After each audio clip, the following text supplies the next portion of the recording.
Hi everyone, my name is Pei Ketron and I'll be hosting Adobe Live today. I'm here with our guest Fernando Rodriguez, who's also known as the Nobody Photography on Behance. So let me talk to you a little bit about what the schedule is for today.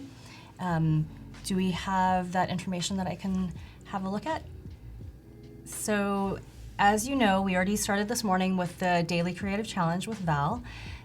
We have the Photoshop Daily Creative Challenge today, so please submit your, please enter your submissions so that we can have a look at them. We are also, following this broadcast, going to do another Daily Creative Challenge, an XD Creative Challenge, so stick around for that at 11:30. At 10 o'clock our time, I know it's not on the schedule here, but at 10 o'clock we're going to do a chat and win, so make sure you are active in the chat around that time so that we can pick your name for a cool prize. And then today, instead of doing the reviews of the Daily Creative Challenge, at 11 we're going to be doing the some portfolio reviews. So I encourage you to submit your portfolios via the Portfolio Submissions tab, which is right above the chat. But yeah, I'd love to get started. Like I mentioned, I'm Pei. I'm a photographer. I'm also on the Lightroom team here at Photoshop. I'm sorry. I'm on the Lightroom team here at Adobe. And I have Fernando Rodriguez here with us. Thank you so much for Very having excited to have a look at your work and your process. We're going to be talking about Photoshop retouching, which is actually really exciting for me because as a photographer, I'm really interested in these things, but I'm not very good with Photoshop. I do most of my stuff in Lightroom, so it'll be really cool for me to see your process in Photoshop. Thank you so much. I wanted to show the viewers some of your work here. This is where you are sharing a lot of your work. This is your Behance page. So you're there, behance.net/thenobodyphotography. So I wanted to show you guys what he does and kind of give you an idea of the work that he creates. And thank you guys for joining us in the chat. Hi Ty, hi Anissa, Marcy. Yes, tell your dog I said hi. That's my hidden messaging for you all today. I'm very much a dog lover, so definitely want you to give your dogs an extra snuggle for me today. But yeah, your work is so incredible. It's really, really cool, kind of taking it all to the next level. So I'm excited to really dive down and see what your process is like. Thank you so much for compliments. Yeah, of course. And then if anybody's interested in seeing what he shares on Instagram, it's a little bit confusing. It's slightly different username. Yeah, well, like the usernames were taken, so yeah. I have to play a little bit. So nobody_photo on Instagram if you're interested in finding Fernando on Instagram. But he's sharing a lot of the sharing a lot of the similar work. Yeah, it's basically the same work that I show him in Behance and Instagram. Mm-hmm. Just like, and Behance I have the entire projects, and here I just put like a few snapshots, like 3 or 4 per project. Yeah. I do like mostly like editorial and commercial work. Great. So I that's what I show in my Behance and Instagram. I show my artistic work, my personal projects and editorials. Oh, great. Yeah, I mean, I would love to hear, I think this sounds like a perfect time to sort of transition into you sort of providing us with a good intro, telling us about, a little bit more about the work that you do, and then we'll dive into your process. Okay, well, thank you everybody to be here. My name is Fernando Rodriguez. Right now I live in Mexico City. I lived in the Bay Area like 3 years ago. I moved to Mexico City and I come and go back and forward. I do like fashion and beauty photography. What I like about the type of photography, it's like the ability of create. Once you start doing fashion and beauty, you can get to work with a lot of different people and a super great people. And you get to know like different techniques, different beliefs, people like thinking different. So that kind of like feed your creativity. So for me, moving from San Francisco to Mexico City was like a really big step. It was crazy for me, but I've been doing like working so far, so I'm really happy. Well, I'm glad it's going well for you. We have a question from the chat.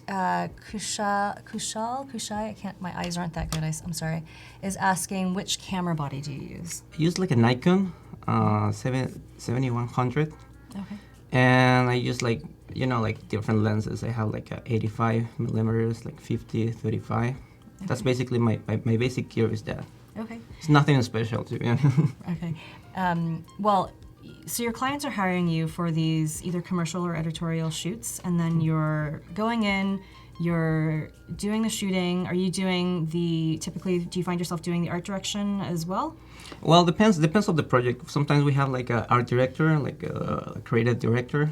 But if I'm doing like editorial and it's like my idea, my personal project, I just like put it all the ideas in a mood board, send it, pick the right team, go to the check the agencies, like to check the models, and I just make sure like all the right team is involved, because at the end of the day that's gonna be like from a good editorial to like an extraordinary editorial, because everybody is not just my work and me as a dictator telling them, hey, you do this, I do that. So it's basically everything put a little bit of their work and the work, and that's how I really happy with my work, because it's like a teamwork. It's not just only about me. Yeah. And how long ago did you get started? Well, I started like when you start like in college, I picked my camera and I started kind of playing around, and nothing like serious, just trying to find what I really wanted to do.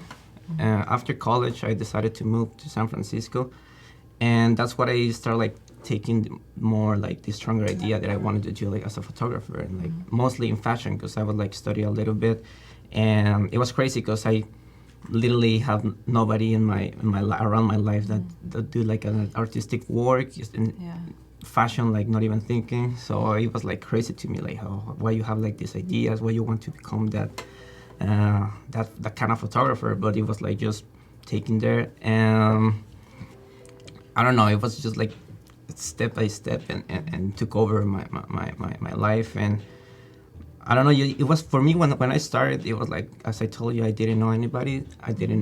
When I moved here, I was like completely lost, and social media really helped me, like Behance, Instagram, really, it was like a connection point for me to, okay, I like somebody's work. So basically just message, hey, you know what, I'm a starting photographer. Do you feel like to collaborate sometime? And like most of the time people say no, but just one say yes, and that's how you started. And I mean, that's always what it is. Just like you keep trying and keep trying and keep trying, and at some point it's going to work out with somebody who is going to make a difference in your life, and that's great. And so I'm really glad that you did that. And it's certainly really important for any creator out there to have a really strong community around them. So I'm glad you were able to find that.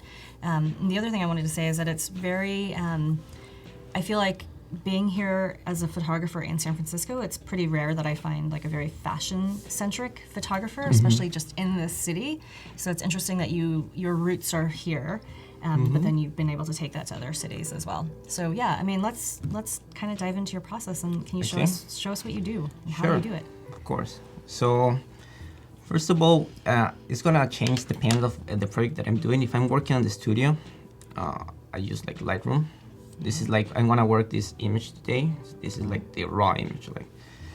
So the background was already that kind of blue color? Yeah, okay. So I'm gonna show you like a little bit about my process, and so this is basically what I do. I like to prepare like this the shootings. So this is what I send to all my teamwork. So if I have an idea, or like somebody like the creative director have an idea, the first step is just create like a mood board.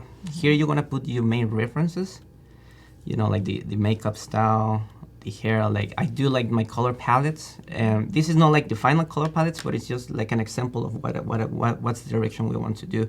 So the people like the makeup artist and the stylist can start looking and thinking about how they can contribute to the project. They can see like, okay, I'm thinking more like these two different colors, or maybe I have also like the hair and the styling. So everybody has like a better idea what to expect in the shoot and what they can contribute.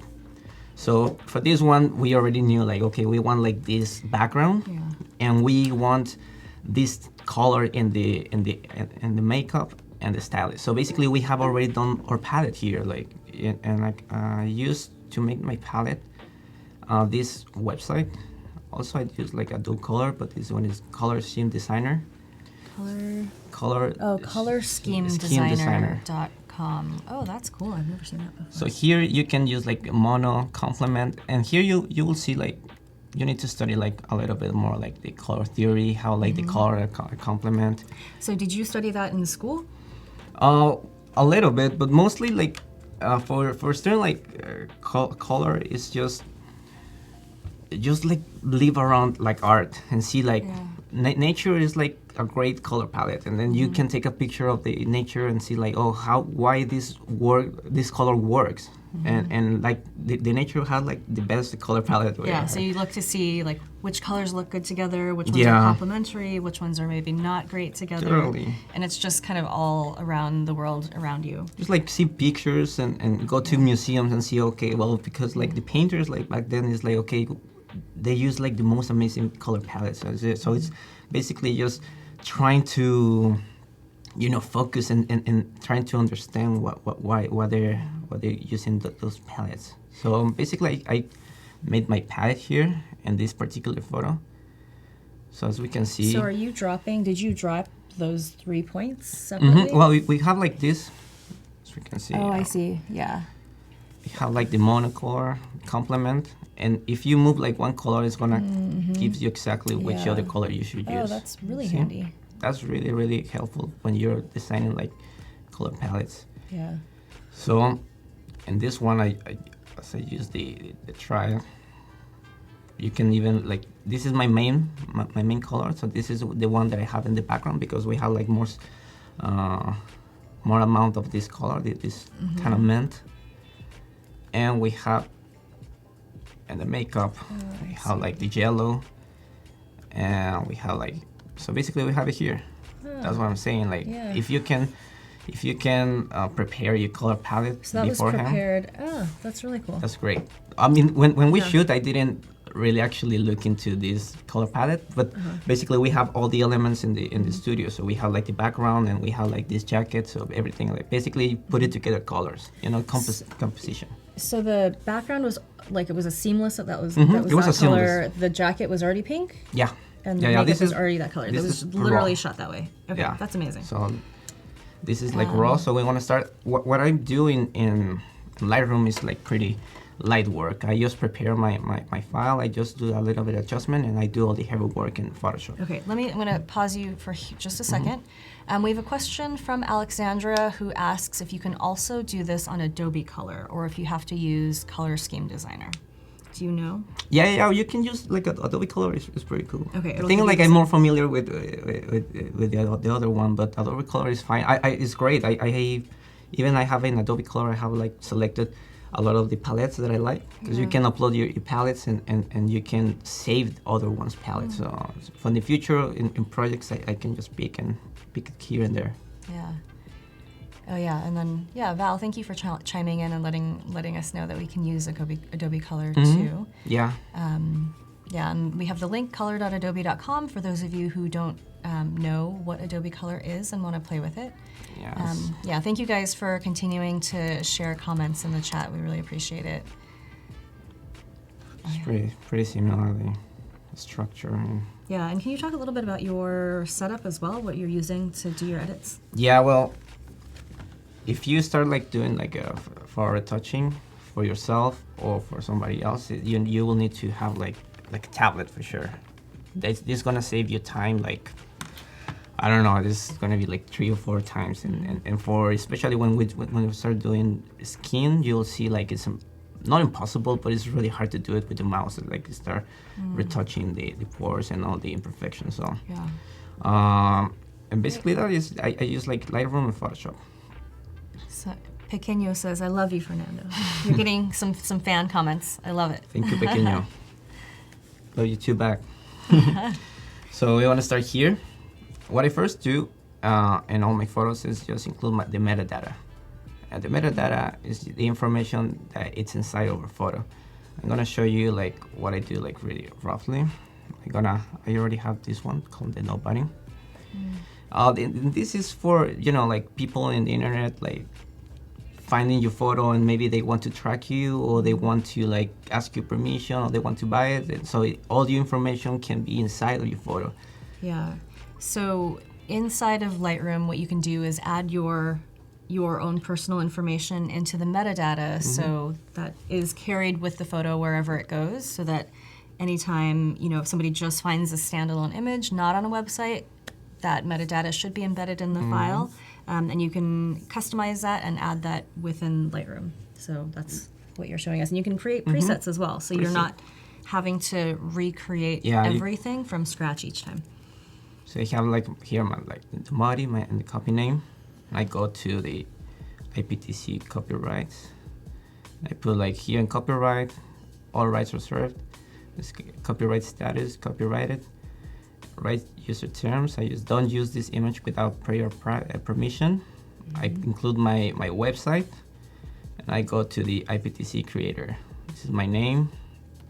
I don't include my address. I just like put like the creator city, Mexico City, San Francisco, zip code, country. My email, that's the most important, like that way they can reach you out. And my Behance again, and just the job title. Save it, and that's it. You can create like your metadata. So I have two questions. So, not metadata related, but are you going to tell us where the name, the Nobody, came from? Yeah. And is Behance your primary portfolio? You don't have a standalone website outside of that at the moment? Yeah, I have like a website, but now I'm rebuilding it. So I'm just like, I have like an old one. So, I didn't like it. So I just put like new designs. Yeah. But I to be honest, like Behance had worked for me like amazingly. I mean, a lot of people have reached me out through Behance. I'm thinking just staying with Behance because at the end of the day, it's like most of the people find my work through Behance and Instagram. Yeah. I mean, that's a great endorsement for anything kind of social media related, because the wonderful thing about social media is that you're constantly updating it, right? Like you're posting, that's the first place you post anytime you have something new that you've created, whereas your website tends to get old and stale after a while, at least for a lot of people I know, right? Because it's not the first thing we think of when we've finished editing an image and want to share it. The first place it goes is on social media. So either, like for me, it's Instagram. For you, it's Behance and Instagram. And that's really the connection point, because that's where the clients are looking at different like people's art directors are in Behance, like just looking for new talents, and just like, so that's amazing. That's like a amazing community. Yeah, that's great. That's great to hear. And then talk about your sort of alter ego, the Nobody photography. Okay, basically like, as I told you, when I started like doing it, I didn't like was related to the artistic world like at all. I was like really insecure about if I wanted to do it. So I was working for this company in Switzerland, in Mexico, and they offered me like a job I can move to Switzerland. I was doing more like IT. So I was like super nervous. Because I had already like the idea that I wanted to do photography. So for me, it was like completely like a life decision. Like, go to Switzerland and have like a completely different like life in IT, and maybe all the path that I don't even know anybody. It's like it was crazy, and for me, here I am, one the other. So my feeling at the time, I was like, okay, you like literally nobody, you don't know anybody, and it was like a really like a stress moment for me. But then when I was like start thinking it, that stress moment become into like motivation, saying like, okay, you're nobody, it's fine, and now the only thing you have to do is go up, and you got. And I put it like that way because it's kind of like a reminder for me every day that where I come from, and where is my direction.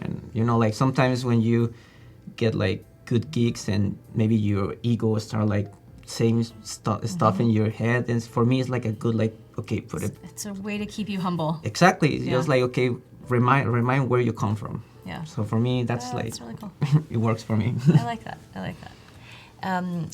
I have a couple questions from the chat. So Morris is asking, asking Kirsty, but I guess the question overall is, essentially, can you add the metadata? Yeah. Oh, sorry. Kirsty asked, Kirsty asked if you can do the info in the metadata first or last, and Morris, thank you for answering. But you can definitely add your metadata no matter at what point in the process you're in. So if you've just started it, or if you're sort of wrapping up inside Lightroom, you can just add that metadata, right? So what you can do here is just like in this particular photo, you can just, in the library, you can go to metadata, the preset. Yeah, I have my preset, but Yeah, you've already created that metadata preset, yeah. And if you wanna like,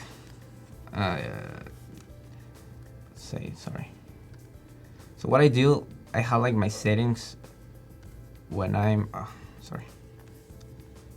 every time that I copy to my entire photos, no matter what, like I have all my entire photos, and when I start working on them in Photoshop, like all my information is there. Are you adding it on each individual photo or on a batch of photos? A batch. On a batch, Yeah, okay. Yeah, I have like all my photos. Okay, great. So we have Ty, thank you for sharing that you are also guilty of needing to update your website. I'm also the same way, and most people I know are in the same boat. And then we have a question from Ashish who's asking, what about camera raw? So I'm guessing the question is, can we also add metadata to images? Oh, actually, are you asking about camera raw, the photo, the program? Or are you asking about program, yeah. Yeah, or are you asking, Ashish, let us know if you're asking about the program, or if you're asking about, can we add this to raw images? And then Kushal is asking, what is your side job? But you mentioned that it was... Yeah, no, that's I have like a photographer, and I just like got a company with my friend in Mexico. We do branding, so that's what I do, a lot of like for photography, mostly like in product and other stuff. But yeah, my main job is like photography. Okay. So he's left behind any other IT work Yeah, or whatever he was doing in the past, photo full time, and he has a branding company with his friend in Mexico City. And then Daria is asking, can anybody else edit the metadata after an image is shared? No, that's why the metadata is there, because it's like your footprint. Yeah. Like nobody can touch that. That's why it's so important to have your metadata in the internet, because, and believe me, it happened to me, like people have used my photography for different purposes. Once they use it for like a photography school, so that was crazy. Oh, wow. And yeah, you have like a way so you can say, you know what, my information is there, you have no right to use it. If you can take like legal actions, I guess. Yeah. I didn't, but you can. Yeah, that's a whole other conversation. That's another conversation, exactly. So we're gonna start here like in Lightroom. Yeah. What I do, let me just say telling you like receipt. This is like completely raw, have all the colors. What I do is, as I told you, pretty basics. This is my main area. I do like fixed exposure. I'm gonna decrease the exposure a little bit. Why? Because I want to bring back some details. And as we know, like exposure works with the highlights. So if you put it like, if you add exposure, you're gonna bring all the highlights, and you're going to lose a lot of information in our photo. So I just like a little bit down. I'll say like -15. I increase the contrast, and just if I lose like if I think is way too dark, I just add a little bit of the whites and a little bit of the highlights. With the color, as I told you, we already have like a pretty strong palette. We're gonna refine the palette, but we wanna do it in Photoshop. I can do it here, but I don't really see the point to do it. For me, I'm more familiar with Photoshop, so sometimes it takes a little bit more time to work in Lightroom. So, and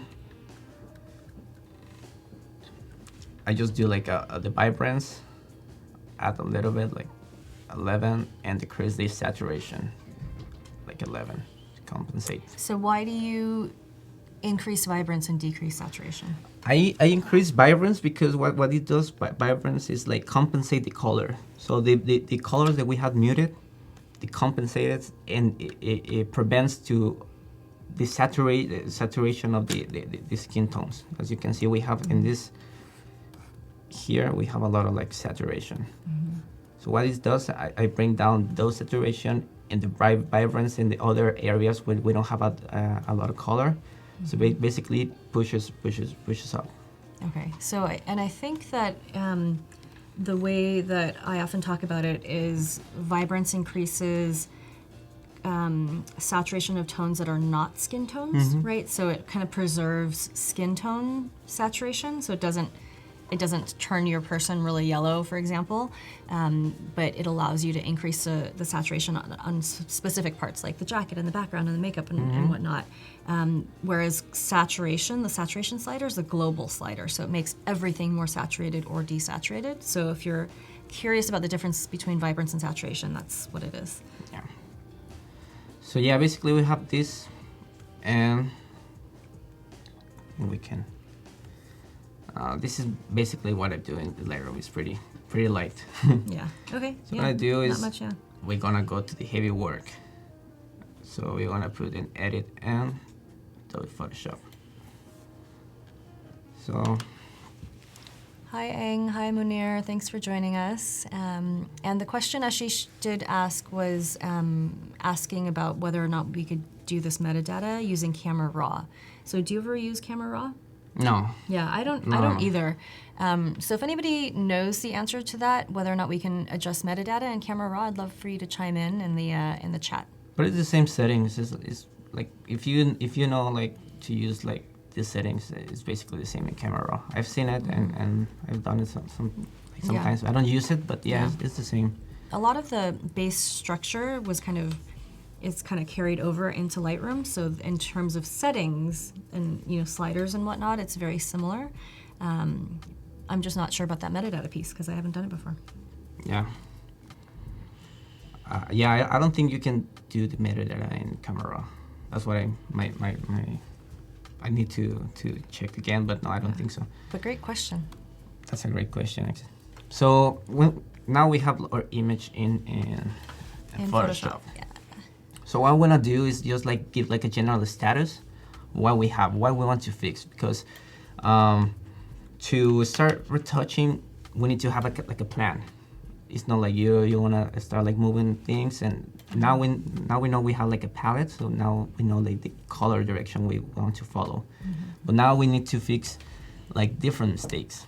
And for example, here I know like some details that I can see just like by watching it, like this part. I want to fix this makeup, this area. Some are like a little bit like these black dots. I mean, I want to like slow it down. It's kind of upsetting to see her skin that close to know that in comparison.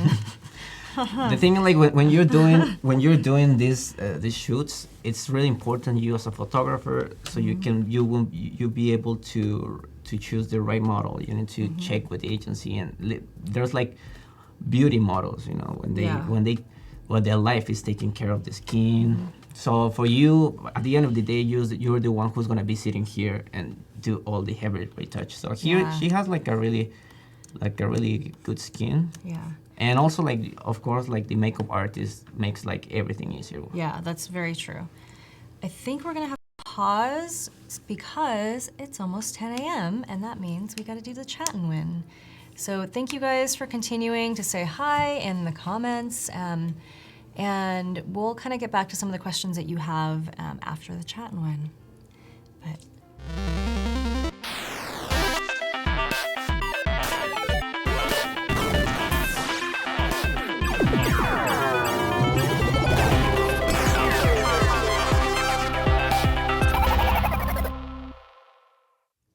okay. Thank you guys. Welcome back. We are doing our chat and win, so let's see some comments coming into the chat room. Just type anything. Tell me what's your favorite kind of dog? What's your favorite kind of ice cream? What do you want to say to us today? And the prize today is a pack of stickers. What is the sticker place called? Sticker Mule. I apologize. Sticker Mule. the fastest and easiest way to buy custom stickers. So you can win. We're gonna draw a random name from those of you who have said something in the chat and gift you with 100 stickers from Sticker Mule. So congratulations, Daria. You have won 100 stickers from Sticker Mule. So thank you guys. I love all the comments. I wish I could read them. So I see some people love mutts. I see some people love corgis. Somebody paints dogs. Somebody loves chocolate ice cream. This is great. Thank you. Wolf dogs. Awesome. Awesome, awesome. Thank you. Perfect. Okay. So we're gonna pop back over to Fernando. There was one question about, this was prior to the chat and win, so I wanna ask you before I forget. But I believe the question was, do you use the same workflow or roughly the same workflow for every image? So if you could talk quickly about that and then jump back in. Yeah. I work, my workflow is almost the same. I divided it like in three main things, which is like skin cleaning and all my image cleaning. I do this frequency separation. Then I add some contrast. That's what I do in my entire images. Then I do the Dutch and burning, and I finish with a color grading. So that's my 4 big steps. In those steps, we have like different techniques. So I never use the same one. I don't follow like a guide step 1, step 2, step 3, because we need to analyze our photograph and see what's better for the image. When every single image has different needs. Even though if you have the same series of photographs, like this editorial, there are like 6 photos. Those 6 photos have different needs because I've used in different angles. The lighting was a little bit different. I changed my lenses, so every single image is different. Yeah, that's good to know. So here, just giving like a general status, like see, like I have like some hairs here that I want to get rid. But there's also like some details like we don't see that clear. That's why we're gonna need like eye help. I have here some actions that I really use. This is all the actions that I use. Did you create those? I actually found them. Like this is like like a lot of people on the internet love to share like different actions. For me, I've been collecting this for a couple of years, and I've been having like a lot of different actions, but this is the ones that really work for me. So that's like also like a one tip. Like don't take this retouching like class as a okay, you need to do this and then and that. Just take whatever you like and whatever works for your for your workflow. So this is what I've been doing my workflow. I've been working there like for a couple like years and just like changing things. It's not the same like a year ago or like 2 years ago. I've been improving, and that's just like the learning curve, Yeah. So for me, I'm gonna go to this part, which is eye help, and I'm gonna pick my favorite ones. The ones that I use is like solar curves, luminosity, hue, saturation. So I'm gonna play it. As you can see, we have like different layers. We're gonna group all of this. So your actions just created all those layers, right? Yeah. Okay. So we're gonna group it. We're gonna Command G, group them, and put like eye help. So now we have like we're gonna start with solar curves. Solar curves, what it does is like a curve adjustment layer, sorry. And what it does is like, it has like a really wild wave shape. And what it does is basically take all the information we have to take into the extreme and show us like information like we don't see it like in a regular basis. Oh. As you see, we have like all these dots. Yeah. Like we couldn't see it like that clearly before. Maybe here, yes, but yeah, but it's hard to see. It's hard to see it, and the important thing is like if you don't see it, maybe for the screen it's fine, but if you're printing, those things is gonna be there, and maybe it can be a little bit stronger, depends on like the printer. So, and we have like here in black checks and white checks. So as you can see, we have like a little bit. We need to fix this area in the background. And all the information like in the skin. Yeah. It looks a little bit bad, I know, but this is like the right way to. No, I think it's great, and I'd hate to see my face on that with the vestibular curve. But so you're just using this purely as a way of identifying the things that you need to retouch, not as a way to visualize it later. Like at the end, it won't look like No, this. no. This is only for identify our problems. I don't work on this layer at all. I just like see where are my problems, activate it. So you're going to show us how you do some of that retouching? I'm gonna do like the solar waves and the other ones, the luminosity, hue, and saturation. You can just see it right now. In saturation, basically what it does is like show us like which areas of the photo are more saturated. So we can see we have a lot of like saturation here. We have a saturation here that I want to get rid. The skins we have like mostly like even. We have like a few spots, but I think mostly is fine. And that's what I want to start doing when I'm doing work on color. And hue, what it shows is like the true colors. What's the difference between saturation and hue? Saturation is the amount of colors, the color we have in a particular area, and hue is the true color. Like as we can see here, like this part is composed by the yellow, and that's the true color. It doesn't show us like the amount, how saturated the area is. It's just the color. So, and finally the luminosity mask. This one is when I start doing the touch and burn, and what it basically does is like shows where's the light.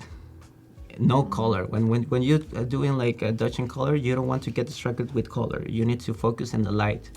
So this is like a really good eye help for touch and burning. So we want to start here. First of all, I want to fix some of the background. I'm going to. There's many ways to do it. I'm just going to clone these parts with the patch tool. And as we have like a really rough area here, and I want to do like a little bit faster here, right now what I'm gonna do, we're gonna create like a new layer. I'm gonna go like in the brush, and I'm gonna put it my blending mode to color. So what I'm gonna do is gonna copy like the color that I want that is really close to the area that I want to paint, and I'm going to paint it. Since we have like a seamless paper, this is like a good solution. I won't recommend you like other types of backgrounds when you have like texture and when you have more elements, because this clearly is not gonna work. But in this particular case, it works perfectly. As we can see, just we need to be careful with this area. I'm gonna show you, but we see like we have like more, that area disappears. Now I'm gonna refine the edge, but I just want to show you how like, in this particular case, it works. I don't want to go to detail, but I think this shade here, I want to keep it. It's kind of like a shade like to give us more perspective about the background. Yeah, we have somebody asking, Ray is asking, basically, don't you create a smart object from the image? Do you ever do that? No, I'm gonna call this my master, and everything that I do, it's gonna be non-destructive from this layer. Okay. I think like with the smart object, it works different because a lot of like the different filters doesn't work, and for me, I just play with this. Okay, that's good to know that with a smart object, some of the filters and stuff don't work. And there are a lot of questions, and we'll try to get to them. I know a lot of people are asking about, you know, where you got the actions. Did you create them? I know you mentioned it earlier, but people are curious if they can get their hands on them. Yeah, I can. I don't know how can we do it, but I can just like give it to you, and you can have like a link, and you can download everything. That's Great. Perfect. That's. And are these the ones that you've created? I found them. This. You found them. Yeah. Okay. Yeah. So they were found on the internet, but yeah. Yeah, some Great. some other photographers, colleagues photographers, they want to share information. That's like what's the internet for, to share information. Yeah. I mean, that's the wonderful thing about it, right? Yeah. It's like you don't have to recreate the wheel every time. So here I just like make sure like I don't have this background color on my jacket. I think I have a pretty decent background now. Yeah. Right now I'm gonna just like merge it with Command E. I'm gonna name this master. So now we're gonna start doing the frequency separation. Paul is asking if you can explain your adjustment layer for saturation. I'm not sure exactly where that question came in.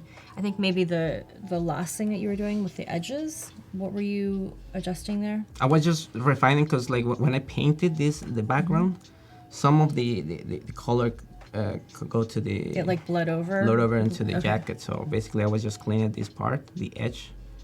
Okay. I have it close it. Okay. Great.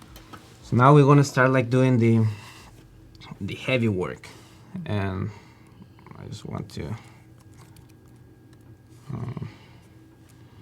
We want to start doing this frequency separation. So what a frequency separation is like, separate our image in texture and shape. Why we do this? Because most of the times when we're working with texture in this kind of like areas, we can mess with the shape, and we want to separate them when working individually. So what we're gonna do here in our master, we're gonna Command J. What does that do? Oh, we duplicate the layer. Okay. Command J. And we're gonna name the one low, and this one high. Low is going where all our shape is gonna be, and high is where the texture is gonna be. So we're gonna hide the high, and we're going to the low. Going to. Love how Alexandra is laughing. She's saying, oh yeah, so now you're getting into the heavy work? It already looked heavy. I agree, but this is why we're learning. Okay. So we're going to Gaussian blur, and the area we're going to determine the radius is we're gonna see our image, and we're gonna focus in a problem. For example, we want to get rid of these black dots and this here. So we want to the radius going to increase it until all the imperfections we want to fix disappear. We don't have like any texture. So I think for me, like for this particular photo, 5 will be good. And that's different for every photo, right? It's every single photo, and the photo you have different areas. So maybe right now I'm focusing on the skin, but if I want to, like, I don't know, fix another part of the model, maybe the radius is gonna change. So yeah, this is gonna change every single photo. Okay. So, and now we go to the high, we're going to image, apply image, and we're going to, in the layer, we're going to hit the low layer, so it's gonna affect that. In the blending mode, we're going to add 2, and we're going to invert it. In scale, we're going to put it 2, offset 0, opacity 100%. And are those settings that you use they're identical every Yeah, time? this one for applying to do the high. Yeah, this is identical. Okay. So we're going to have something like this. As we can see, we have all the texture here. I'm going to duplicate so you can see a little bit more clear. Oh, sorry. Well, here is all the shape, all the texture we have. And here in our blending mode, we're gonna go to linear light. And if we do it right, nothing happens. You can see like shut up. And it's the same image. Now what we did is like we separate our image in 2 frequencies, high and low. Oh, cool. And as we said, like in high, we want to have the texture, and low, we're going to have the shape. So when I'm working on skin, I use like another eye help to bring back all the details that I want to retouch.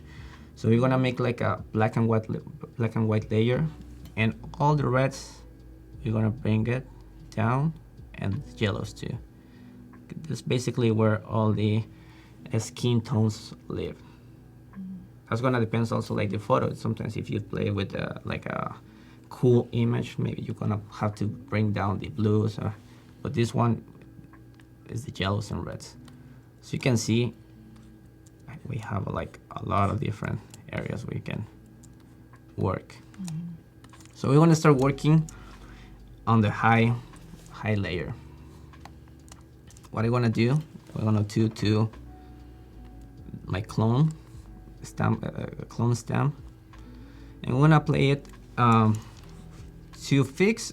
What I want to do here is like fix these areas without damage the texture. That's the most important thing, to maintain clear and to maintain like healthy like the texture. So what I want to do, I'm going to go to clone and we're going to put it like in lighten. We're going to play lighten and darken, depends on what we want to fix. If we use lighten, it's because we want to get rid of the black dots. And we only want to clone it, and you'll see, let me show you. We only, see? It's gonna only affect the black parts of the image. See? And we have all our texture intact. And if we go to darken, it's the opposite. We want to fix like this light. Oh, I put it in multiply, darken. We want to fix like all these light areas, like this white dot. I don't know if you see it, like, see how like disappearing, and we're maintaining our texture. Yeah. What it does, like the frequency separation works in perfectly in small details like this, but if you want to go like to big different areas, I'm gonna show you what we're gonna do. I'm gonna create 2 layers. One I'm gonna call it like lighten, and the other one darken. So what I want to do, if you want to start like working in a bigger area, like this black patch, I go to lighten, go to this clone stamp, and I'm gonna put it in lighten. And here on the sample, I'm gonna put it like in current and below, so it's gonna work.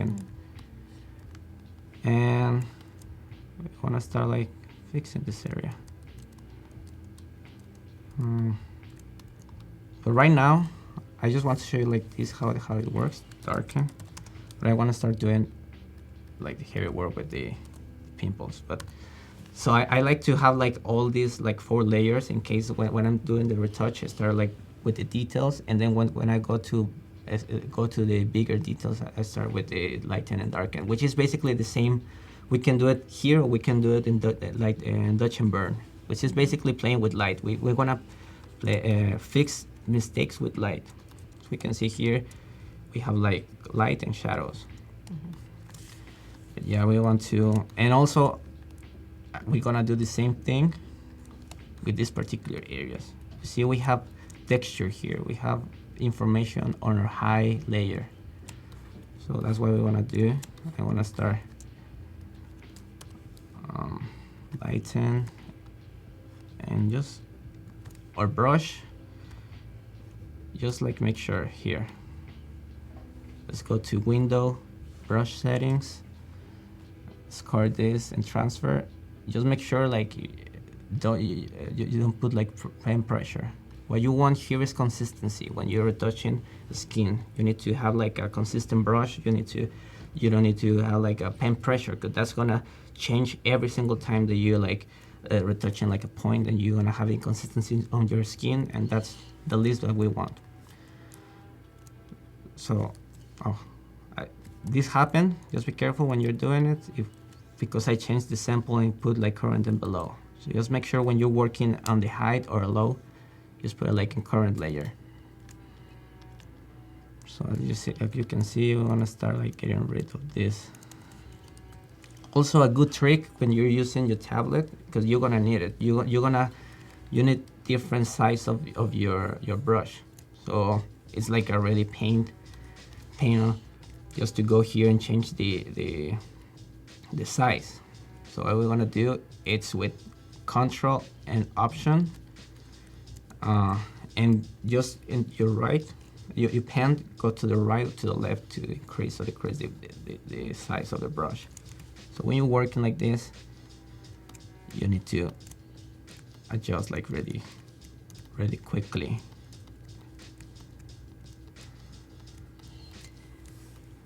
asks what the red spot is coming from. Does that happen when you're sourcing for the clone stamp? The what? Where does the red dot come from? On when it just flashes red, is that when you're? Oh, this? Yeah. This is like the brush. Yeah. So but the red only shows up when you're adjusting sizes. Is that what? When you're adjusting, exactly. Yeah. So it's just a visual So way this to is like show to show you like, and you can do, if you go like to the right or to the left is the size, and to the top to the bottom you can increase like the hardness of the feather. Yeah. So we have like a 0 here and 100 hardness if you go to the bottom.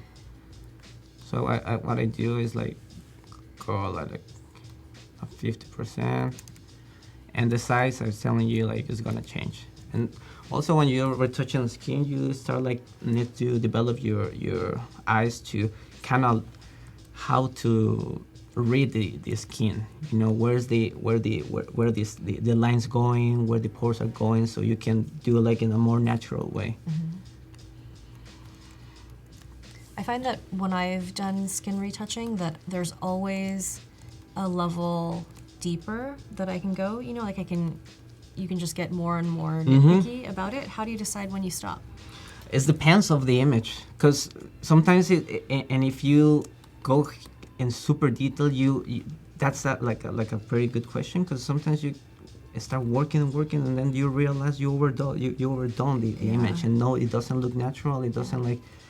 So it's just like perception, you know, because sometimes it's also in retouching is technical, but it's also like an artistic way to see it. Because I've seen like a lot of pictures, they're like technically they're perfect, but it's lacking of this like artistic. But that's like personal. That's like my taste, because maybe for me it's not that good, but for somebody else it's gonna be like an amazing picture. Yeah, so. Yeah. You have to.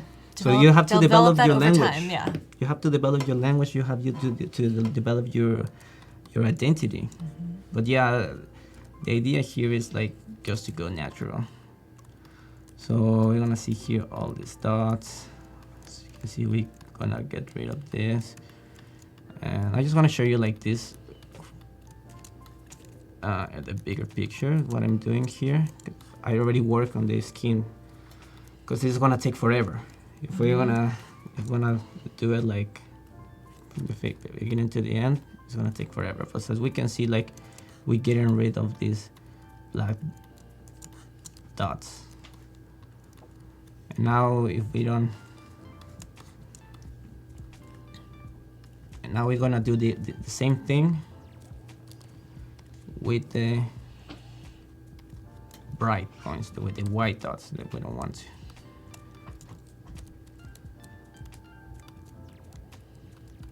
See how we like fixing this. And as I telling you before, this is like not the only way to retouch a skin.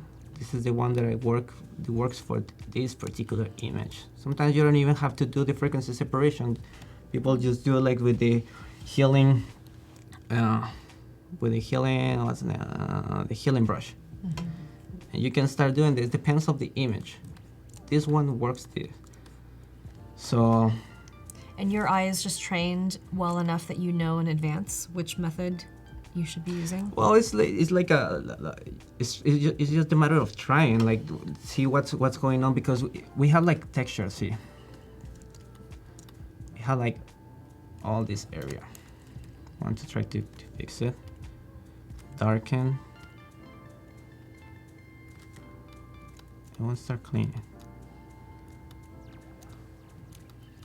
You can see it looks a little bit like you're killing the main texture, but then you have a lot of information down there that resides in the low.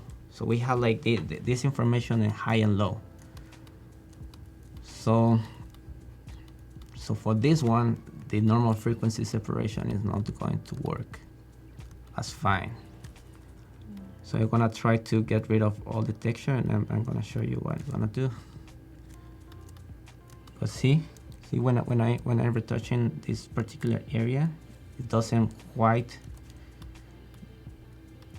get rid of it because we have information in the two layers, in the high and the texture and the low with the shape. So I'm gonna just try to do a rough work, but as you can see, this is not going to work.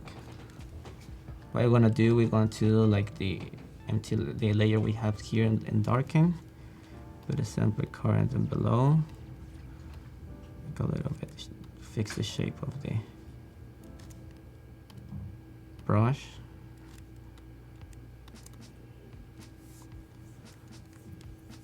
Most I think. See, like all that area that it didn't disappear, now it's disappearing. Derek is saying, but what if you like the nose hairs? That's pretty fine, actually. That's like personal choice. Personal right? choice, exactly. That's like that's also like what I really like. I mean, of course there are like rules and stuff, but it's basically what you like. It's, Do you, Derek is asking what the shortcut key is for, Derek and Ashish are asking about the shortcut keys for, I think, choosing your brush shape. my brush, no, for that one I have to go here and just like do it manually. If I want to do it like a little bit more wider or like in a circle. This is actually the first time I've ever seen that you can adjust brush shapes like that. That's how well I know Photoshop. So yeah, we want to start working this. Lucky for you, I already kind of worked on the skin before. Yeah, so he has several different files for us to look at. Because otherwise, process, like yeah. it really takes like a long time. Like a full-time retouch is like can take. It's really different. Depends on the image, of course. You can see now what I did in the image. So what you were showing us is basically how you achieved this look.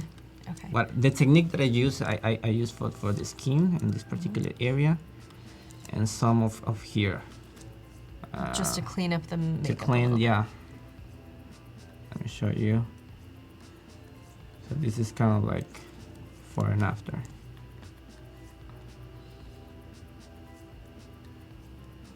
Did a little bit of the adjustment on this line, but basically the principle is the same. I'm gonna just give it to you right now here. Go to lighten. Just a cleanse them. Paul is asking if you can toggle, so at some point when you back out to the wider image, can you toggle between the before and the after? And then Val, thank you for letting the chat know about the hotkeys for brush size. Yeah, just the left-right bracket keys to adjust brush size if you don't have the tablet to go left-right. And then Derek earlier asked if it was the same for the mouse versus the pen. So if you don't have a tablet and you're just using a mouse, can you adjust with the left-right slide? Do you know? Yeah. Great. Yeah, or use those hotkeys. But doing the skin work and your mouse is gonna be really, really difficult. You totally can do it by itself. Yeah.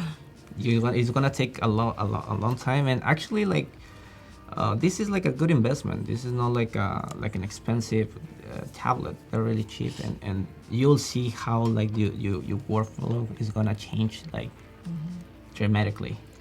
Here, like as we say, we have this white dot, but we also have it like in the low layer, the shape. So sometimes, as I show you with the nose and stuff, like here, we want to have like layers or like some problems that gonna be in both layers. So I wanna do here. It's also like the same thing that I did in the skin, but with the eyes. And while you're doing that, I'll answer. Oh yeah, Adobe. We already got it. Fanny was asking what your last name is, but yes, Rodriguez. Thank you for answering that for us. And then Ray also asked, unless you're printing on a billboard, then why would you take the hair out of somewhere you won't see? So like the nose hairs, for example, because that's really hard to see. So is this Did you remove them because you are the end destination for this is going to be large, or is it just because that's your personal artistic choice? No, that's like you wanna see it like somebody with a like a tiny bit trained eye, they'll see this right away. And, So it's just a matter of yeah, having those trained eyes looking at your work. and I mean, if you see this in a magazine, I don't know if you like this size, this is definitely something you can notice. Yeah. See? And of course, if you go in, like, you have like completely beauty image, which is only the face. That's when you have to be more and more detailed. Yeah. Once you have like a full body image, maybe you don't have to be as detailed in the skin. Yeah. But in this particular one, we need to go a little bit further. For this one, I'm gonna show you what did I do to work in how to fix the makeup. But first of all, I mean, I already did like another file when I finished all the eyes, so we don't take like the entire day here. Yeah. So now we're going to the high, darken, and we start doing the same thing with that we did in the skin. It's the same thing, just basically we have color, and don't be afraid of work in areas and then see like, okay, this is not what maybe it's in the low layer. So this is basically just training and training and training and training to see like how this works. I'm gonna shape a little bit.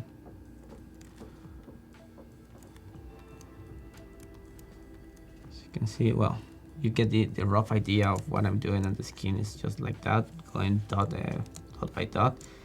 And for this, I'm gonna show you how to fix this area, because I in the makeup, you know, when she closes her eye, she somehow like this area got contaminated. Got contaminated this area. So we're going to go in the layer below, call it low, rename it, with like a new layer. This new layer, we're gonna put it in the blending mode, put in color. We're gonna go to brush and opacity. We're gonna put in 0, and the flow I'm gonna put in 30. What I basically want to do is gonna sample color and start painting. And as we see, since we have our texture and the layer above, we have intact. So we have like our texture is fine, and we painting below it. So if we have like some dots like this, is because we still have the information in the layer and high. So we need to fix that before, but since we're running a little bit late, I'm gonna start trying to speed up. So we're gonna keep sample and brushing. Here before, you see we have like all these a little bit inconsistencies. I know like it can be like really tedious. We have to fix this in the high too. But if you want to do like beauty images, this is like the price you need to pay. It's like hours and hours, and at the beginning it's hard, you know. It's believe me, I've been there. We're gonna name this color. So we have people saying that your explanations of layers is really helpful, and that this is a great class. So you're doing a great job. Yeah, don't worry. Don't worry about the timing or anything. Okay, this is really it's cool to watch you do this. And then Fanny is asking how you save your work when you deliver to a client. How I save it? Well, it depends on where it goes. I mean, I always had it like in TIFF, and that's where they have like preserved most of the details of the image. That's the best too. The inconvenience of that is they're way too heavy. Sometimes for like a magazine, they only will need like a JPG, But yeah, it's gonna depend of the where this photograph goes. It's like depending on the destination. And that's depending. usually determined sort of in advance when you work on your contract and stuff like that. You decide how the deliverables will be Exactly. shared. And that's something like you, In a new format. as you said, like to talk before, because you know, as a photographer, as a freelancer, you need to know your rights and you need to know how to back up your word and people don't take advantage of you.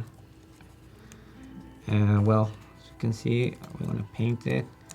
So this is gonna take like a while. Yeah. Fortunately for you, I already did the. And then, did you do that before, after yet? Did I miss it? I might have been reading the chat when you did it. Okay. Sorry, well, I asked it the wrong time. But yeah, thank you guys. Hi, Joel. Let's see if we have time to show the layers because it's gotten a little bit more complex. So this is like how we are fixing the colors, see? And that was looking at the makeup, right? And this is like the one that I already work on it. Makeup, you see, how was it? That's before. Before and after. Oh, there's before. And after. So as we can see, I was painting and just like to make the colors even, up, cleaning, all the all the details we have. Yeah. And once again, it's gonna depend of how detailed you want to be in your work. I recommend you like when you start doing it and you like not that experienced, try to take it easy and like do it by steps so you don't get like frustrated and take it go by parts. That's also important when you're retouching, cause if you like start working here and there and then you know take 30 minutes and then you see and you feel like you have done anything. So once you start like working in blocks, like you can divide your image in blocks and you can see more of the work. Here also, like what I did, I don't know if you noticed, I did the same thing with the skin. We have like these lines in the eye, and it's the same principle. I do exactly the same. It's like some high, because that was like that's texture, part of the texture. We can do it here. Just to show you pretty fast, we're going to lighten and go to high, current layer. See, this is basically what it does.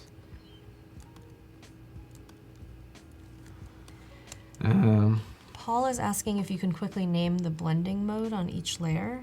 I think that over time it's kind of hard to keep track of it all. Okay, yeah, sorry. So we want to do here, this is going to be, and the low is going to be normal. That's where we did the blur. The high is where the texture is, and the blended mode is going to be linear light. That's the frequency separation. And the other, these two ones lighten, the blended mode is lighten, and the darken is darken. That's when you want to get rid of like bigger areas of shadows, and darken is for bigger areas or different areas and lights. This also we're gonna do it when we're doing the touch and burn, but also I'll do it in this particular photo in this step. As I told you, like I have different setups and different techniques in every single deep image. So we want to make a stamp of this image, which is Shift Command Option E. So basically what we do, we have like a stamp here, like the image. So I'm gonna group these and just put frequency FS separation, frequency separation. So now what we're gonna do, we're going to actions, and this is like an action that I really like. Is one of my favorites. This is the most consistent action that I use in my entire pictures, which is like contrast.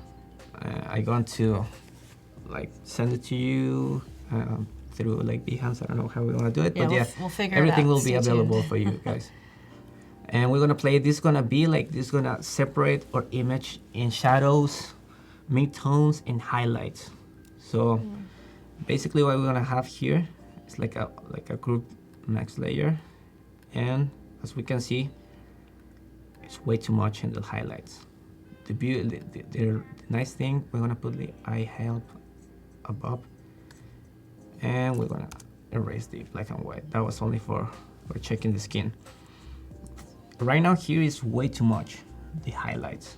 So you can see if you press like command in every single layer, you'll see what's the selection, the shadows. And here in the part of the actions, you want to name it, we have like different levels. The highlights is 0, 5%, 10%, 50%, 20. The starting point is the 15%. That's how we know, because it's 3 dots here. And the shadows is gonna start at the 5 points. For me, like the highlights, I can do it like in the action, or we can do manually, because this is basically like a curve adjustment layer. So if we put it like 5, you see like how drastically decrease the saturation. If we put 0, it's gonna be no.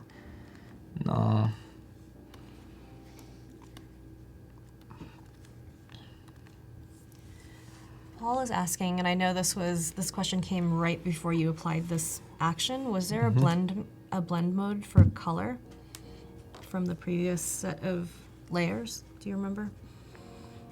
The color, that's the blending mode was when we're doing the fixing the makeup, painting the makeup. That was like so just make sure when you're doing this, and if you're doing it through like frequency separation, it has to be below it has to be below the texture, the height. It has to be above the shape. So you're painting here, not affecting the texture. Okay. Any other more question? I think we're okay right now on questions. Yeah, but as a reminder, yeah, we have about 17 minutes left to share links for portfolio reviews. So if you want to submit your portfolio for review, there's a tab called Portfolio Review Submissions, I think, right above the chat box. Okay. So we wanna have here, I think the shadows is also like a little bit strong. So we can do it, as you can see, double click in the adjustment layer, and we can play it with manually. If we want to do, if we don't want to stick into the action presets, we can do it like just manually. I think I just want to decrease a little bit this, and as we can see, like a little bit more. Ray says he's blown away at the detailed work, and I think that is something that all of us can say, actually, watching you work. Oh, thank you so much. You have to be patient. That's one of the things when you start learning, when you're retouching, you need to be patient. And I know it can be like really tiring sometimes, but it's worth it totally. Just like if you're doing it and you're getting exasperated, just take 10 minutes break or 15 minutes break and come back and start working. But yeah, I suggest you like be as much detail as you can. Sometimes you don't have to be as much detail, but it's better to have like the habit to be like really detailed, and that's how your eyes are going to be trained, and that's how you're gonna be like a step forward from your work, taking it next level. Yeah, there was actually a comment earlier. It's I can no longer see it, I don't think, but somebody commented earlier saying that it's almost too perfect. But I think that what's important to remember is that with fashion photography, that's key. So I think that, you know, because at the end of the day, they're selling like different things, you know, like they're selling products, beautiful products. So, and I think for people out there, and this is like a personal point of view, you need to understand like everything you see in the magazines, that's not real beauty. That's not like a realistic, that's not how real humans look like. That's just like different standards, and that's why it's like really personal. How can you like see your work, and how can you show it to the world? And for for me, this is what I like at the moment. You know, your taste can every time can change, but. Yeah, and if you're not a fashion photographer, you know, I'm not a fashion photographer, so I would never take an image this far. Exactly. But I know that if I was to get into that line of work, I would have to do this level of retouching. So Oh, exactly. you take this knowledge and then tailor it to what your specific needs for it are. So it's not all going to look the same for everybody. Totally. And this is for this specific like beauty. If you're taking like portraits, what you want to show is like all these characteristic things you have in your face. Like if you have like a cut in your forehead, and you're taking like a portrait of that person, you want to show that because that's part of the identity of that person. In this case, it's like completely different. So we just need to know the difference between those type of images. We Right. want to have we have the tone, which is the contrast. I think I'm pretty happy with it.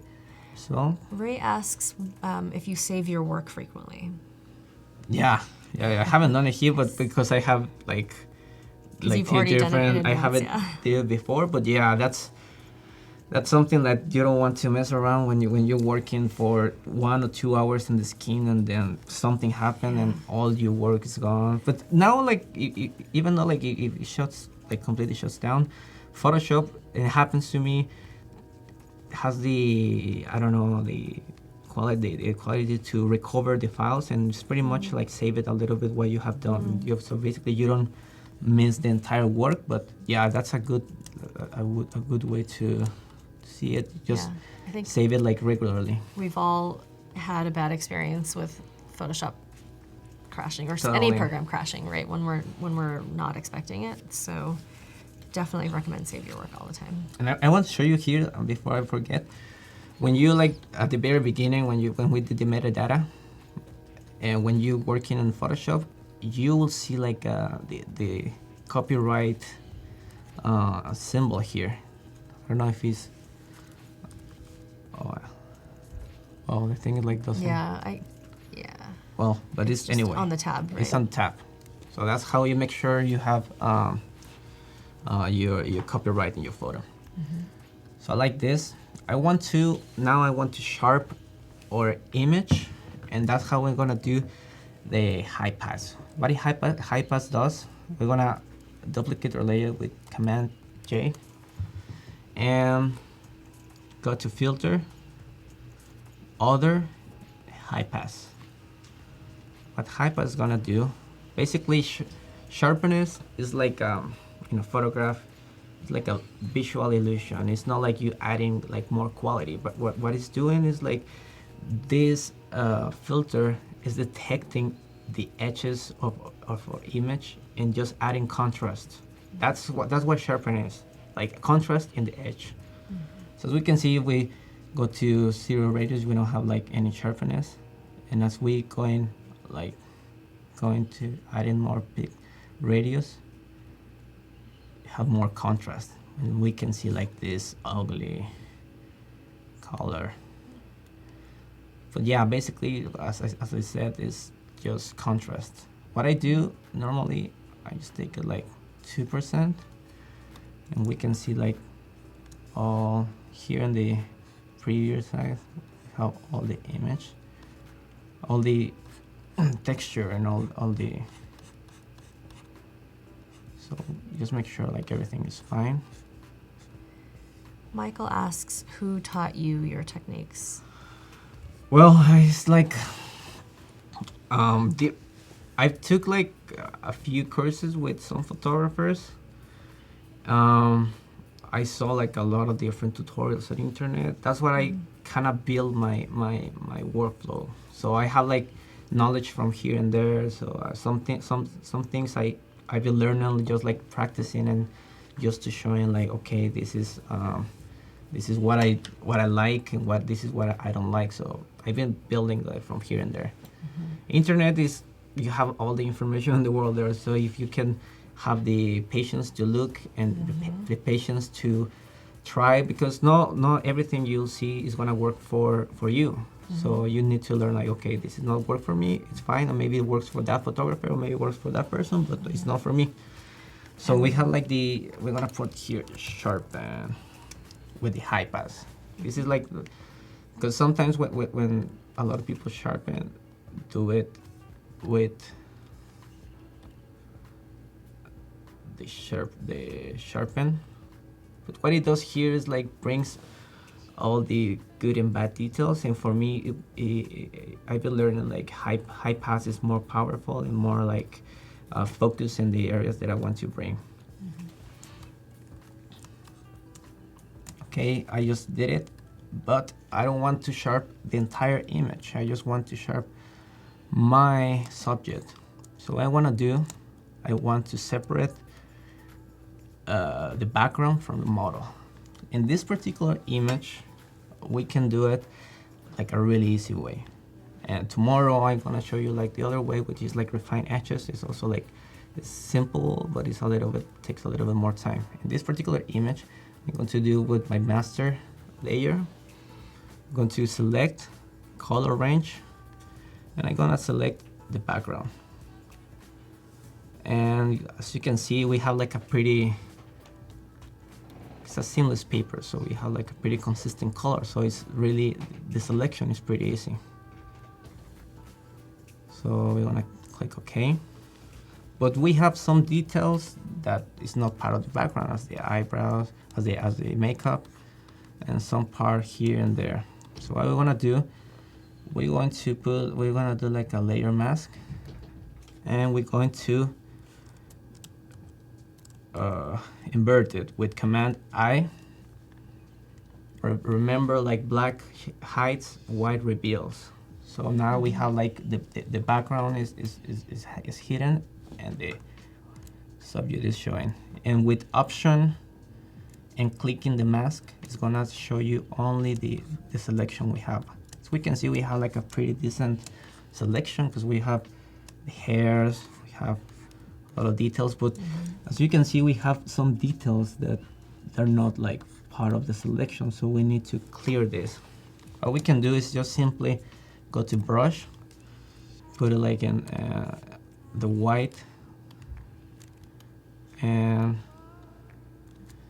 just make sure you're like in this mask selection layer, and just paint it. Now we have the flow here, just paint it here inside. So we have, and if you like a little bit worry about like the edges, we can go to the blending mode and we can go to overlay. So you'll see, if you pass, nothing's gonna happen, only the selection. Cool. We have a couple questions. So Ray's asking what file size you end up with, and then somebody earlier was asking what size you export if you want to post to Behance or Instagram. So I guess two questions: what's the final image size total, and then what size do you export at for social media sharing? Yeah, well, for Behance, I tend to do it, I think it's like the longest is 1400 pixels. And Facebook, I don't really upload my work, because I have linked it to my Instagram. So Yeah, and then, so for Instagram, you only post 1400 pixels yeah. wide as well? Okay, so you're sizing down pretty significantly for social. For social, yeah, because and basically what I reduce is the resolution, because I usually here I'm working with 240 or 300, and well, we don't need that for the internet. It's like way too much. That's for printing, 300 resolution. So as we can see, we're painting here, and we like some of the details like of the hair. I think I went too much, because you can see like painting here. This is like, oh, sorry. See, we want to bring back some details here. We have some in the jewel.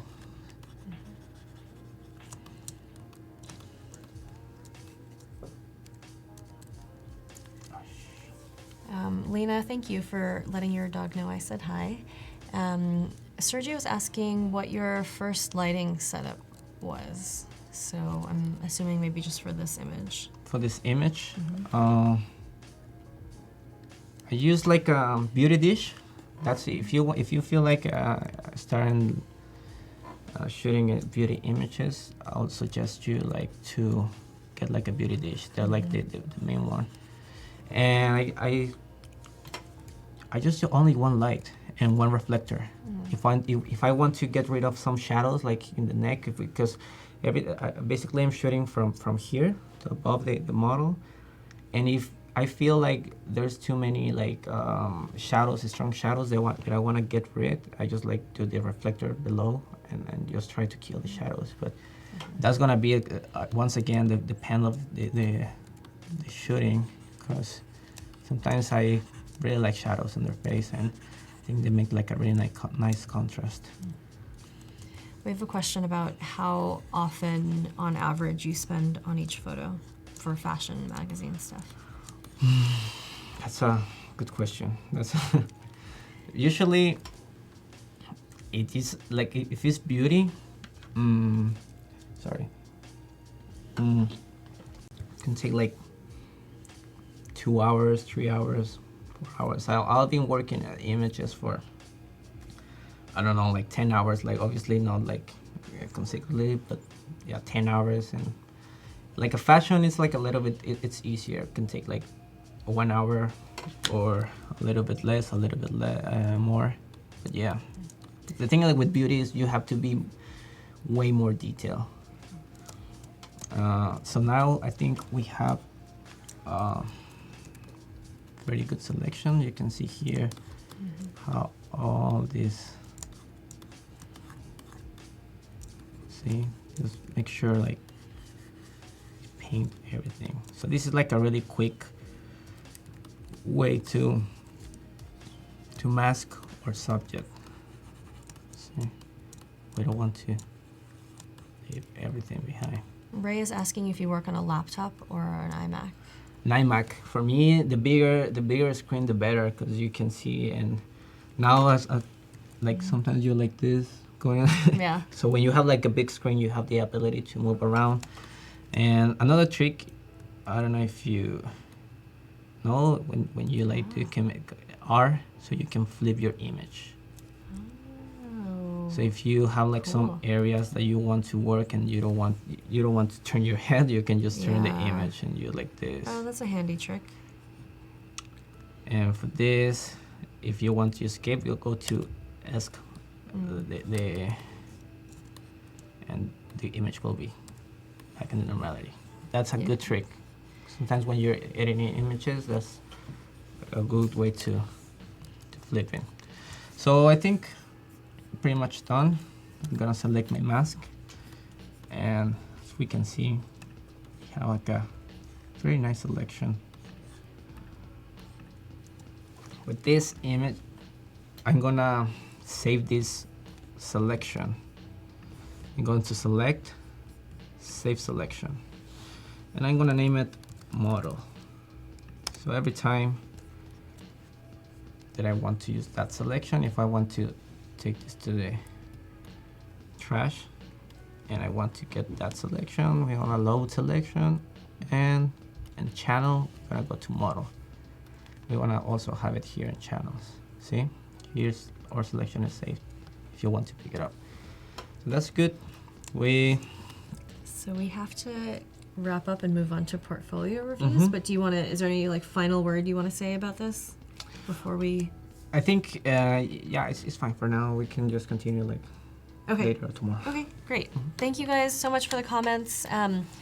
I apologize. I know there were a couple questions that we didn't quite get to. One was about noise, so hopefully we'll be able to address that later tomorrow. But yeah, so Fernando and I are back again tomorrow at the same time, and he'll be continuing some of this Photoshop retouching. We're going to transition over to portfolio reviews. Anything else you want to share at this moment? No, I think, well, we can continue tomorrow doing like the final steps, and we can see other examples that we can do like I'll prepare to tomorrow different material. Great, So we thank can- you. Thank you for sharing. That was really cool to see. All right, so.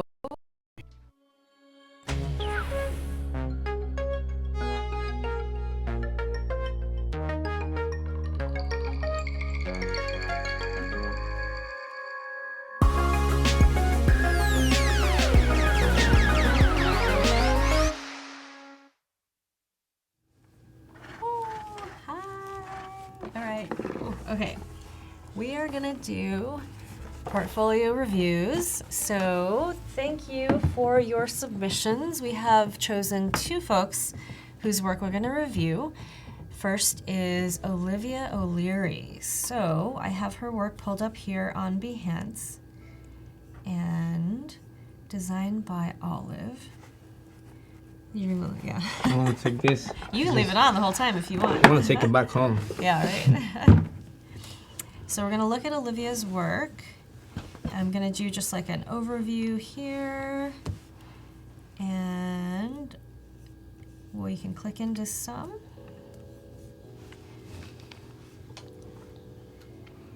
It's a lot of illustration work, vectors, yeah. I'm really liking the colors. Yeah, it's like Color I'm really palette is liking really the color nice. palette. It's nice. Looks like package design maybe for a coffee roasting brand. Mm-hmm.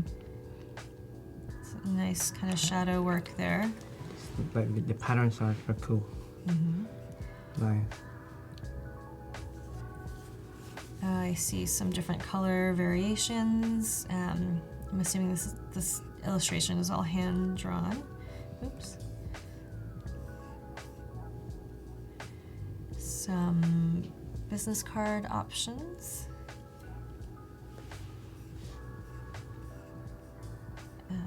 Let's see, next one. A lot of variety Mm-hmm. in here with what Olivia's doing. Everything's nice and clean, which is really nice. Yeah, that's my style with branding. That's like a really cool. Maintain it as simple as you can. Yeah. And it's always impressive when the same designer can go from one look to something completely drastically different for another brand. That's great. That's how you understand the client. Yeah. Okay, I'm trying to see if there's any questions we're missing. Where are the photos? Towards the bottom of her portfolio. Okay, let's go back into her portfolio. So, just playing with this idea of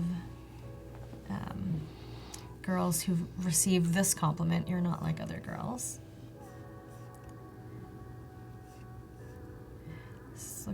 These are like fun, personal, personalized portraits, which I like. I like the attitude that's conveyed as well. Love that the illustration kind of reflects the like sassiness in the illustrations as well. That's cool. Yeah. Oops, I think I clicked out by accident. Let's see, click back in. Nice. Yeah, do you ever do this type of illustration stuff, or is yours all based on photographs? Photographs, yeah. Yeah. Yeah, Yeah, same. I'm not good with illustrating at all. It's harder when you have to create something out of scratch. Yeah. Right, Yeah, totally. Which is why this kind of work is super impressive to me, where I'm like, how do you even start when you're drawing something out of nothing, Yeah. creating something out of nothing? Illustrators are really good for retouching because they have all the techniques in their hand. They know how to manage. Like they have the patience. That's like the Yeah, absolutely. Oh, I like this. The subtle profiles of the Nice. faces, which I missed in the beginning. A minimal Valentine's card, which wasn't gendered. I like that. love it. It's really nice. I find the textures really interesting in here, kind of unexpected, right? In these spots. Oh, here's a better view of this. are really nice, really creative. Very organic. Oh, for a wedding invitation. Reminiscent of a batik print, an Indonesian method of printing in textiles. Nice. It's always nice to tie illustrations into something sort of personal for the person who's asking for the designs to be done.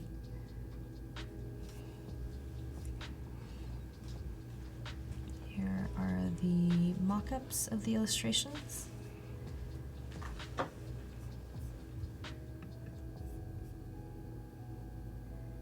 That's cool.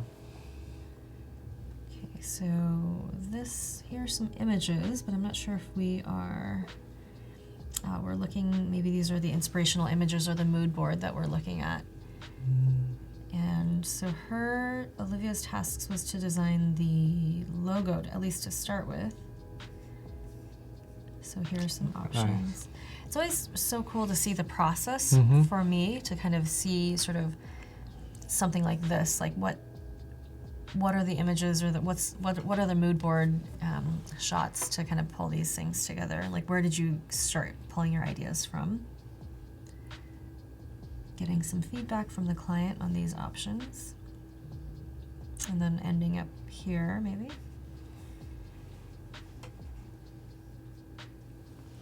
Logo design is not easy work. It is It's like very hard. a lot of understanding of the client. You need to talk a lot, and you see how the ideas the client has, how can you put it in visually. So, and it's sometimes it changes every time, because you have to deal with the client every single time, and there's all types of clients. So I really respect that people can actually take what the client is saying and put it into like graphics. It's amazing. Yeah, I mean, it's the same thing that you do with your photos. I started right? like my degree is a graphic designer actually. So I have like You have this background. the background. So and the studio that I have in Mexico City is like branding. I do mostly like the creative direction and photography. So we have my partner is like a graphic designer, but we deal with that all the time too. And then sometimes I find it hard because clients come in thinking they want one thing, but then when you present them with that option, they don't actually, it's not actually what they wanted, but they didn't realize, or they didn't know how to verbalize it. Yeah. So it's really tricky to manage that as well. Is there anything that you want to see in particular here? Maybe The last one, maybe This one? picture. I don't know what Yeah. looks interesting. I guess they're like patterns or. Yeah, so she wrote about the meanings behind the symbols and motifs in traditional Indonesian textiles. Nice. So working with a brand to raise awareness of the dyeing motifs of these textiles, and then to sort of translate that into more contemporary fashion language. So taking traditional and making it more modern. Nice.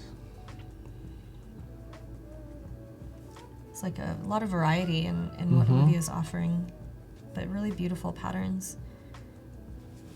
Yeah, totally. Cool images too. Yeah, very nice images as well.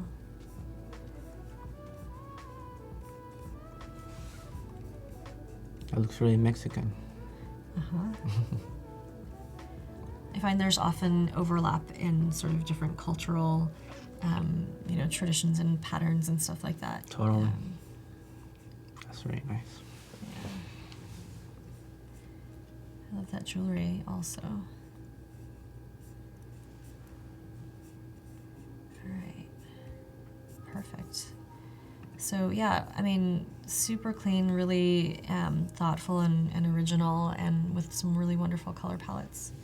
So thank you, Olivia, for sharing your portfolio with us. Thank you. The next one we have is Michael Orr, whose work is very different from Olivia's. It's kind of fun to see how different people's work is when they submit. Oops. Oops, I think I clicked by accident. But here we go. More traditional photography. So here I would have loved, you know, I'm always a fan of like symmetry and kind of getting in the center and having good balance on either side. So for me, this one makes me want to kind of scoot over a little bit. Go to the center. Yeah, but I mean, this is a beautiful space and the patterns are really beautiful. This is looking at an old Luna type machine. Modifying with typography. Interesting. Adding that extra layer. And then a little bit of movement here. I don't do too much of this lettering. I mean, I'm very much a like pure photography person. Do you do any of this kind of work? I mean, is this more what your partner would do then if he's more doing the branding and whatnot? Yeah. And also I like a lot of architecture, so I have like my personal projects, like some architect, like photographs. Is that hidden? It's not on the internet? Cause I have just one in Behance, just one that I took like most of the pictures here in San Francisco, but the other ones, I just keep it to myself. I'll share it one day with the world, but you know, sometimes it's nice to have something personal that you work on that doesn't have the pressures of like social sharing and engagement and whatnot that everything else does. So this is this was for the Photoshop Daily Challenge on composite layering. So let's see. So Jerry Garcia is asking what part of Mexico I'm from. Thank you. Soy de Durango. Oh. De Durango. Yes, thank you for answering that one, especially because I would not have been able to translate that on my own. So this is cool. So he took some of these different elements from these images and composited them. So he brought this bus over onto this wall, which is really cool, and added some text. Nice. Yeah. And then, let's see, brought that woman in to the bus as well. Yeah.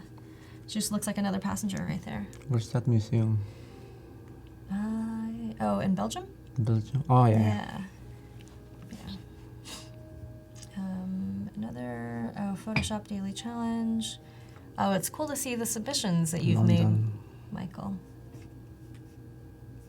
It's nice. So, making these removals. Removing the power lines. That's very clean. Cool. Good job. That's very nice. Nice and clean job. Yeah. Okay, this is another Photoshop Daily Challenge. So, what are we doing here? I see. Kind of darkening. Okay, was this the original? Raw, and then the bottom one is with adjustments, so kind of removing some of the details in the bottom.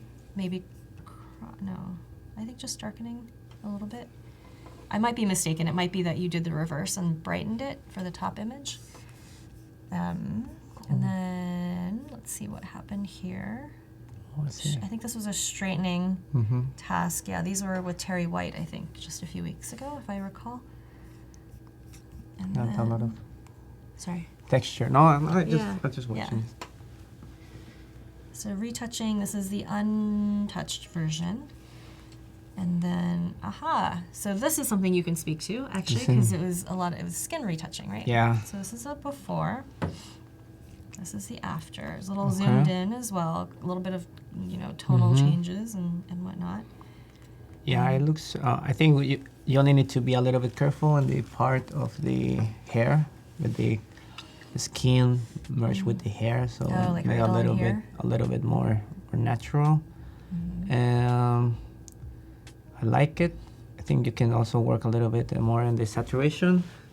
You have like a few areas there already saturated, but definitely have the idea, so you'll need to shape it, and it's great. Yeah, definitely a great start. I find that usually what I like to do is toggle back and forth between the before and the after, so that I can see where I started from and then where I ended up, because this is a good reminder of what her natural skin tone is, and seeing it side by side with this point sort of reveals sort of how much more red it is now. after your edit. So usually toggling back and forth is a reminder to kind of go back a little bit to what you were, where it was before. And also what you can do is, when we're gonna see it a little bit tomorrow in the color grading, is like, because sometimes that's like a real question, like they ask, oh, what's the ideal skin tone?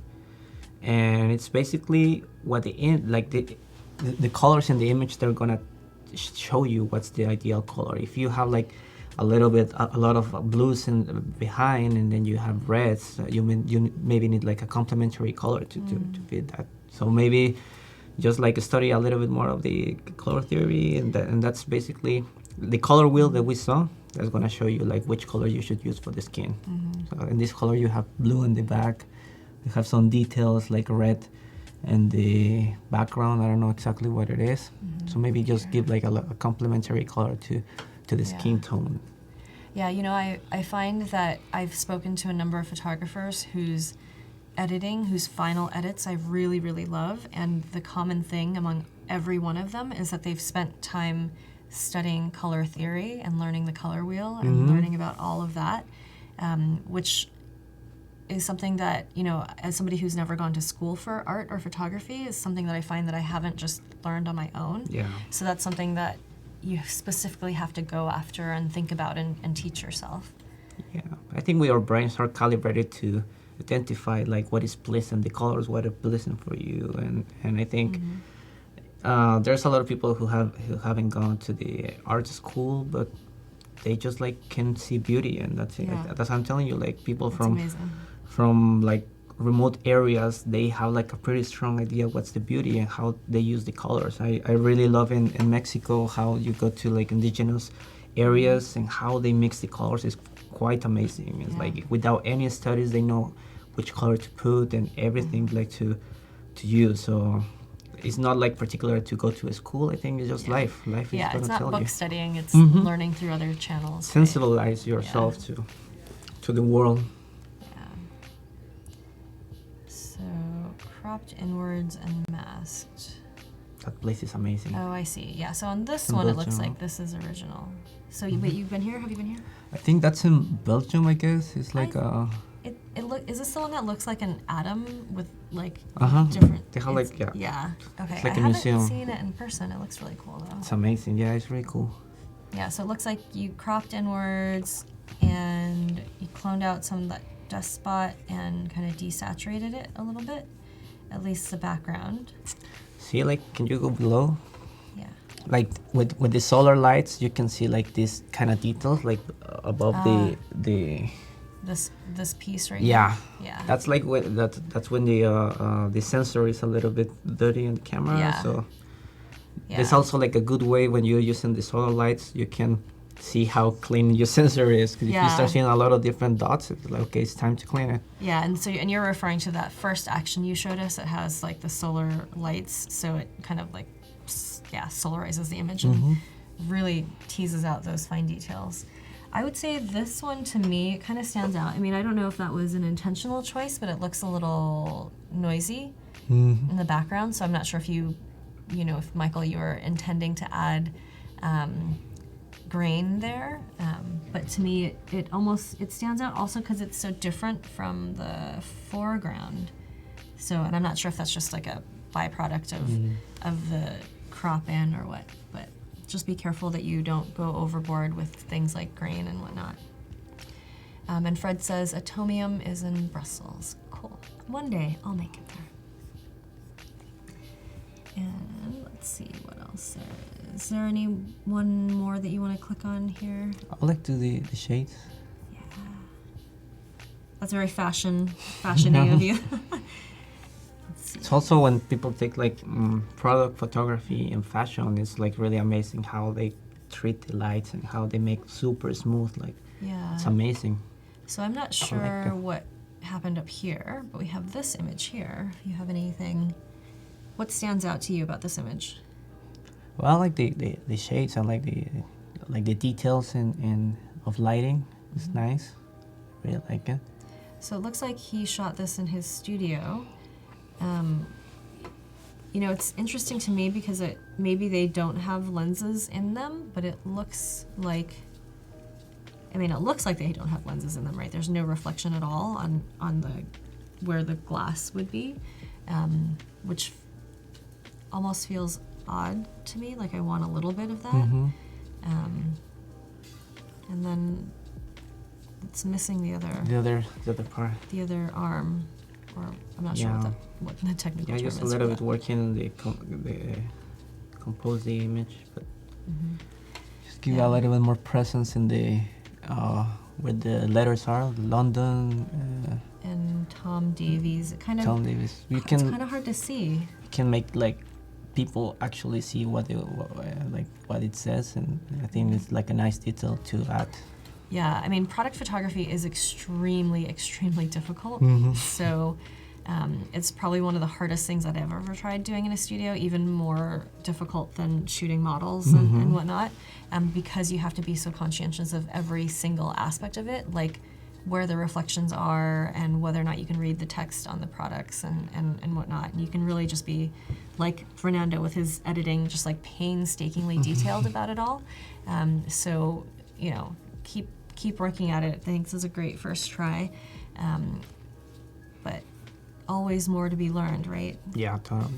And I think it's as when you're like more nice. Yeah, I guess that was the like chrome the color. edit. This is like the color edit. Yeah. Nice. Yeah. I like the color. It's really futuristic. Yeah. Okay. So thank you, Michael. Thank you, Olivia. We've really loved seeing your work. Thank you guys for tuning in. I'm not sure if, did you want to, because I think we have a few minutes. One of the questions that we weren't able to answer earlier was asking whether or not you added any noise. Do you ever add noise or grain or anything to your images? I do it, and I do it like as a final step. Yeah. Sometimes I want to do all the heavy work first, and at the end just like add noise. Depends on the image of this area. I like to add a lot of in black and white. So yeah. So what's your process if you want to add noise? What does that look look like? I'm gonna add noise, I'm just like super. I'm gonna make like a stamp here with Shift Command Option E. Sorry. Oh, somehow it's not working.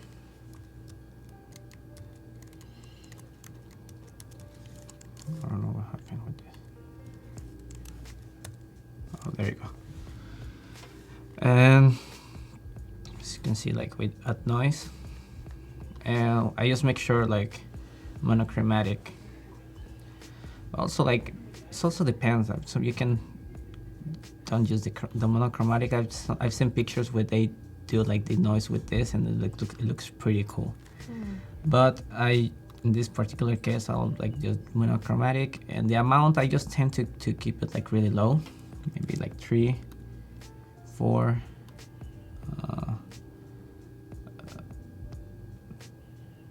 See, like that, because also like really helps to the skin, give you a little bit an extra texture to the skin. So that's really quite nice.